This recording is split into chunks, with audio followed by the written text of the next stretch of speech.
Hey guys, welcome back to my channel where I cover nostalgic, obscure, or otherwise strange content. I don't know if anybody's gonna care about this video except for me, but I have to do it. Last week I covered probably one of the worst movies I've ever covered on this channel. It was called Goddess of Love.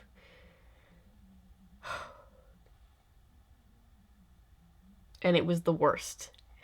It was creepy, it was cringy, it was problematic. And I mentioned in that video that that movie was based off of an older movie from 1948 called One Touch of Venus, and how I wanted to review that movie too so we could see where this whole thing started, see if it's actually worse than the remake, and hopefully then I'll get to stop thinking about it 24/7.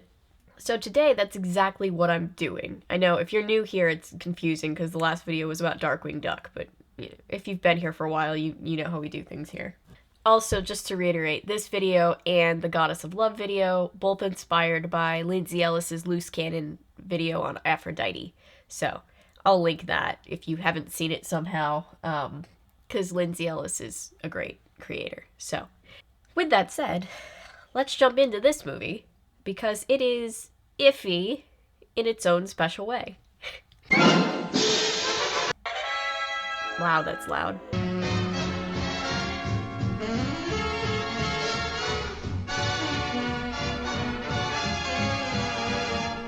So after some jazzy 1940s music, and a title sequence, we get this scene, which the last movie, if you haven't seen the video on the Goddess of Love from 1988, I'll link that too. It started out with Venus on Mount Olympus in like Greek times, being sentenced for a bunch of crimes that she committed. So I thought we were gonna get the same kind of thing. And then this guy pops up and I was like, whoa, that guy is really tall. And then I realized that this version of the movie just cuts out all of the flashback bullshit and just starts out in a department store. This is Eddie, our main character. The other main character in the 80s version was called Ted, so I like to think that they just like added one letter onto his name and went, that's good enough. He's working, he's putting a dangerous amount of nails in his mouth, which, by the way, any amount of nails in your mouth is a dangerous amount. And then his boss comes in to yell at him. Mr. Savory wants to see you. Mr. Savory? And he almost blinds him with the nails. Don't keep Mr. Savory waiting. No, sir. He wants you to do some special work in the art gallery. Yes, sir. So he runs down really quick to talk to the owner of the store and runs into his girlfriend. Their big thing is she really wants to get married and he doesn't, but he's kind of stringing her along. Oh, Eddie, you do want to get married, don't you? Oh, of course, Glory, of course, but I'll see you later. I think we're supposed to see her as naggy, but in all honesty, like, I don't really blame her if they're talking about getting married and he's just not following through. Hello, Joe. Hello, Eddie. Say, Gloria was just up here. This is his best friend, who is a better person than he is. She's practically in her wedding veil every minute. One false move from me and I'm going to be on my honeymoon. Oh, Gloria's a wonderful girl, Eddie. You guys better be careful. Sometimes you just trip and like, oh, I'm accidentally married. So sad. Ever since I opened the art gallery here in the store, it's been my dream to add the Anatolian Venus to my collection. So this is the store owner, Mr. Savory. He has finally procured this Venus statue. What did this dream set you back? Well, let's put it this way. The store will not declare a dividend this year. This is Molly, the assistant. She's my favorite character in this entire movie. Mr. Savory sent for me. It must be pretty important. Yes, he wants you to fix the drapes in front of the statue. It jams when you pull the cord. She tells Eddie that the only reason he had to rush up here so quickly was because they needed him to fix some drapes, and he's very disappointed, but he goes to do his job. To Venus, the goddess of love. May she stay on the job and take care of all of us. Hey. Venus. Venus. What is all this about a certain most eligible bachelor falling in love with a statue? Perhaps, my dear, she reminds me of you. Ah, what a terrible pickup line. You remember my daughter Brenda? Not little Brenda. You've, grown, Brenda. Oh, that's such a creepy thing. I don't like the way he said it. I don't like what he said. It's just creepy. Whitfield hasn't seen Brenda since she was a child. He used to bounce her on his knee. Well, bully for Brenda. I've been his secretary for 10 years and I haven't made it yet. Yikes. So Eddie's left alone with the statue and his boss's drink, which he just drinks. Who drinks somebody else's drink that they leave behind? What kind of a person behaves like that? And then as he goes up to fix the drapes, and this is a big yikes moment, he kisses the statue. Yeah. Please, how can I fix this if you don't stand still? And then she's just alive. You're alive! Well, of course I'm alive. What did you think I was? Well, I'm not very bright. We can stop you right there, Eddie. It's alright. Excuse it. Brandy! Smelling salts! Spirits of ammonia! So Eddie's very freaked out. Don't really have a lot of sympathy for him, since he kissed a statue randomly and is now, bringing all of this on himself. Come here to me. Close to me. Just like in the last movie, Venus is very weirdly, immediately in love with our main character. Just a few minutes ago, you were cold marble. Yes, you were. I could feel you. And Eddie's trying to argue with her, but he's really only arguing with himself. Oh, aren't you ashamed? A big boy like you scared to death of a girl. Gender norms of the 1940s were great, weren't they? Oh, look, I don't understand any of this. Ow, that hurt. But anyway, the two of them eventually go to walk back in together, and Mr. Savory is about to unveil the statue that's no longer going to be there. That's Mr. Savory. He's my boss. He owns the store. As some of you may know, There isn't going to be any statue there. Eddie's a little bit slow on the uptake with this, but he figures it out eventually. She's going to think I'm responsible. I love Eddie's, nervous overreactions. Hilarious.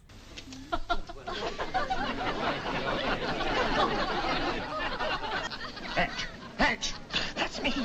And of course, now Mr. Savory thinks that Eddie stole his priceless work of art.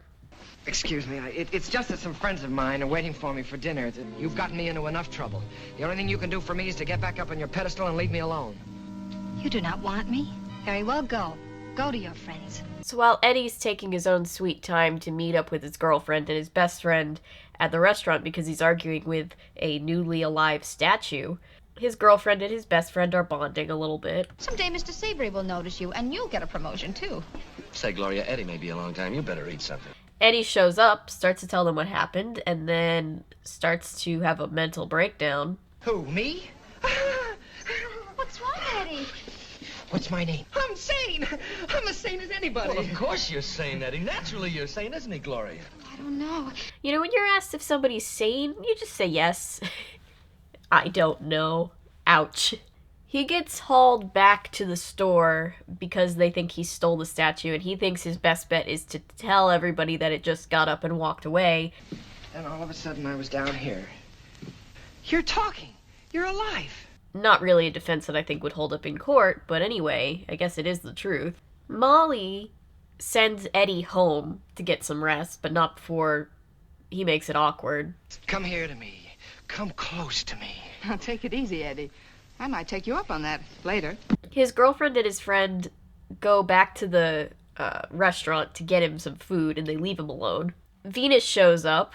He freaks out. You can't come in, please. Why not? Well, because my girl's coming right back. She's very jealous, you know. Wow, my girlfriend really is jealous. She might not understand me cheating on her with you.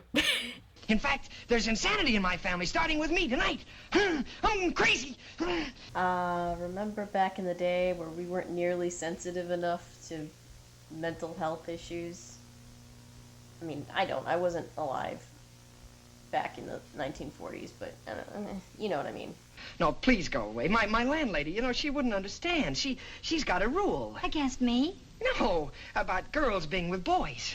What a fun time 1948 was, that your landlady would kick you out if you had somebody of the opposite gender in your room. Why, there's even a law against it. There was not a law against it, right? I mean, I know it was frowned upon. Everything was frowned upon back then, but, was there a law against it? Hello? Oh, hello, Glory. I was just talking about you. His girlfriend calls. Here's Venus. there with him and gets pissed off. I heard a woman. Meanwhile, the landlady comes in, so he has to hide Venus. I said to myself, well, Mrs. Gogarty, with her kind heart... Venus ends up hiding in this ridiculously bubbly bubble bath. Miss Venus, here I am. Is she gone? The girlfriend and the friend show back up, and Eddie just decides to dip with Venus in tow. I chase around worrying about his health, and he just chases around. Poor Gloria. She really does have a shitty boyfriend. Meanwhile, Eddie decides to stash Venus in the model home back at the store. Oh, it's lovely. Oh, well, this is the very latest thing. Did every department store have one of those back in the 40s? Because that's pretty cool. It's like IKEA. This whole late 40s smart house situation kind of goes haywire on Eddie, and then he tries to get Venus to sleep. Close your eyes. You want to sleep. Sleep. Sleep. Sleep. Sleep. Damn, I'm tired. We're practical and efficient. Eddie continues to low-key, high-key cheat on his girlfriend and then blame it on Venus. You made me do that. That's not fair. You tricked me. You used some kind of a spell on me. Classy. Speak low when you speak love. And then Venus starts singing. Love is a spark lost in the dark too soon. The girlfriend and the friend can hear it somehow too. I love this. Look at how long she stares at him and how long he pretends not to notice. Speak low when you speak love. And now the best friend is singing. Honestly, I feel like he's better for Gloria than Eddie. Just keeping it real. Eddie kisses Venus again and then Naruto runs away. The next morning, Molly goes to Mr. Savory and is like, yo, there's a girl sleeping down in the model home. I've got to hand it to you. She's an eyeful. You mean there's a girl downstairs? Does Mr. Savory live at the store? That's odd. He runs down there to kick her out and then takes one look at her and is like, nah, she do be pretty though. And then just creepily stares at her for a little while. Molly's like, you want to kick her out? No? Oh, okay. In fact, he tells Molly, hey, when she gets up, like, give her whatever she wants for free. When she does get up, her dreams must come true. Get flowers, clothes, jewelry, everything. Nothing like buying love from a random girl you've never spoken to before. The best friend, Joe, he thinks that Eddie is mad that he kissed his girlfriend last night, but Eddie's like, nah, I'm just upset that she's gonna be mad when she finds out I kissed a statue. Eddie, you kissed a statue? Yeah, well, she wasn't a statue then. That doesn't make it better like I think you think it makes it better, Eddie. Venus, of course. She was here last night. She took a bubble bath. You gave a statue a bubble bath? Joe's like, you know what? I'm fine. He's got bigger problems to deal with right now. Meanwhile, the girlfriend, Gloria, is helping Venus get ready, not realizing that her boyfriend's cheating on her with Venus. And she starts telling Venus that she's in love with Joe, the best friend. He was just a friend. But all of a sudden, he was the right one. I just meet the wrong ones. Same, Molly. And then Venus starts singing again about how you know somebody's the one. That's him. That's him. You know the way you feel when you smell fresh bread baking. I do like the acknowledgement that love should make you feel exactly as happy as bread. No more, no less. Let's face it, girls, he's a man. He's necessary. No, he's not. If you want a guy, that's perfectly fine. But if you don't need one. But why did you bring a girl up here in the first place? Oh, Joe, don't ask me any questions. I don't know the answers myself. Well, you really should know the answers to this, Eddie. Eddie runs back to get Venus from the model home, and Venus is now wearing a very poofy dress. You don't like it? Of course not. I'll be fired. Take it off. Get out. Here. Now, get in there, get dressed, and don't come out until I call you. Both versions of this movie have a girl trying to dress just for the approval of a guy. That's not cool. Don't do that. Gloria's still mad that Eddie's got a different girl, which doesn't make sense because she's already figured out that she likes Joe better. And she could do better than Eddie anyway. Gloria, now, don't get upset. It's not good for you. Don't yell at me for cheating on you. It's not good for you, honey. I never want to see you again, Eddie Hatch. I do. I think she's mad. What gave it away, Eddie? Oh, poor Joe. He didn't deserve that. The way she limps off with the one shoe. If you ever need anything, you can always count on me. Oh, they are kind of cute, though. Meanwhile, Joe's hiding from the cops.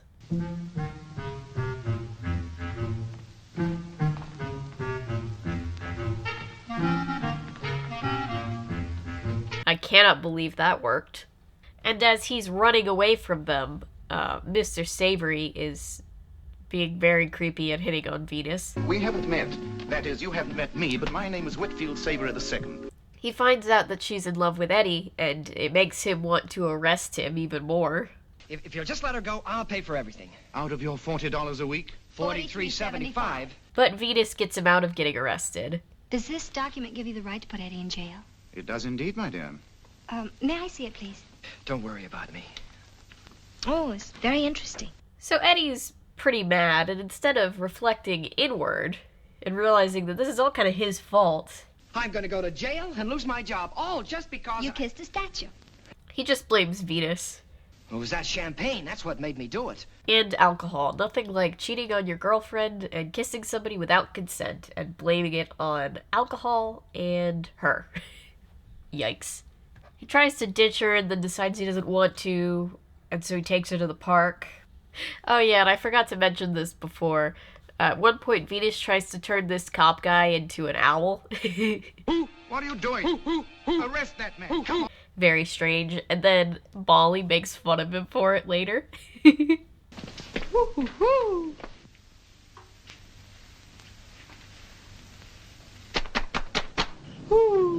I love Molly. Meanwhile, everybody's dancing at the park. The friend and the girlfriend and Eddie and Venus. You know, when the panorama's over, we really should bring back old-fashioned dancing. It's cute. When Mr. kisses Miss. Yeah, they are pretty cute. I definitely ship them.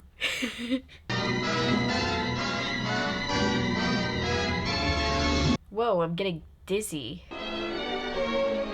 And apparently she's getting dizzy. So Venus and Eddie are having a moment on a picnic blanket. At least they have more chemistry than the couple in the last version of this movie that we talked about. Do I bother you? No, dear. Not like that. Not like that. Ouch. Eddie runs off to get Venus popcorn. And I don't know why, but all of the extras are pretty much exactly still in this scene. I thought for a minute that, like, time was being frozen for some reason, but I don't think it is. It's just very strange. And then they go to arrest Eddie because Mr. Savory has told them to. Because he wants his girl. There really is a different justice system for rich white guys. Anyway, this very hilarious fight choreography happens, and then Venus hears him screaming.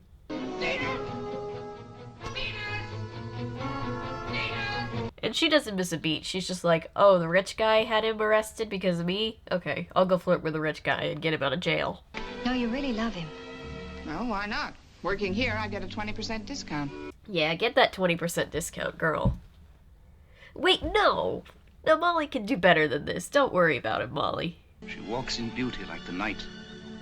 Hey, I love that poem. Don't you quote one of my favorite poems? You're too creepy for that. She asks him to please let Eddie out of jail since he, you know, didn't steal anything. And so he says he will, and then he just calls Molly and tries to pretend like he's talking to the police. She's not having any of it. I depend on you. You didn't seem to need me before. So long, Whitfield. I walk out in beauty like the night. Yeah, you tell him, Molly. What else happens? Venus falls over. He gives up on pretending like he's talking to the cops. He calls the cops for real. He gets Eddie out of jail. And then at this very moment, when Venus is left alone, her dad's like, hey, it's time to turn back into a statue now. Please, just a few moments more. She's like, do I have to? Eddie drags Joe, who definitely thinks he's gone a little bit nuts at this point, back to the store with him. I want her to stay. I want to marry her. Too bad you weren't this jazzed about your actual girlfriend, dude. She's not a statue, Joe. She's Venus, goddess of love. You win. To the hospital. Yeah, even the taxi driver thinks you're crazy now. They can all hear Venus singing again. Speak low when you speak loud. But listen. And when they get back to the store, Venus is a statue again. Well, the statue simply reappeared as mysteriously as it disappeared. And I guess Molly and Mr. Savory are together. I think she can do much better. While our goddess of love was missing, the city hall was snowed under. They ran out of marriage licenses. Love sure reared its beautiful head. We find out that just a ton of people have gotten married in the last 24 hours. And Eddie's all mopey about his statue girlfriend now that his ex-girlfriend is with his friend, which he kind of deserves. But then this new girl shows up, and what do you know? She looks exactly like Venus, so I guess she is Venus, potentially? My name is Hatch, Eddie Hatch. Oh, mine's Jones, Venus Jones. That's beautiful. Well, it's unusual anyway. Nobody's ever likely to meet two girls named Venus. And the movie ends implying that they're going to be together forever, and that Eddie might get a second chance to not be a terrible boyfriend. Well, I'm kind of interjecting that last part, but that's what I like to believe. It would be hard to argue that this movie is worse than its remake. It's still got a lot of problematic elements to it. Movies made in the 1940s were rarely ever progressive. But it is definitely better from all the technical aspects. Even though our main guy is still kind of a shitty person in this one, the other characters are at least a little bit more likable. I mean, it's no Splash or anything, but it is better, I guess. Somebody recommended the other day that I cover Splash, which I will eventually. But for this video, I'm going to wrap it up here. So thank you for being here. Thank you for watching, liking, commenting, subscribing, sharing. Let me know what you think about this. If you haven't seen the Goddess of Love video, I will link it because, hoo boy, wow, that one was bad.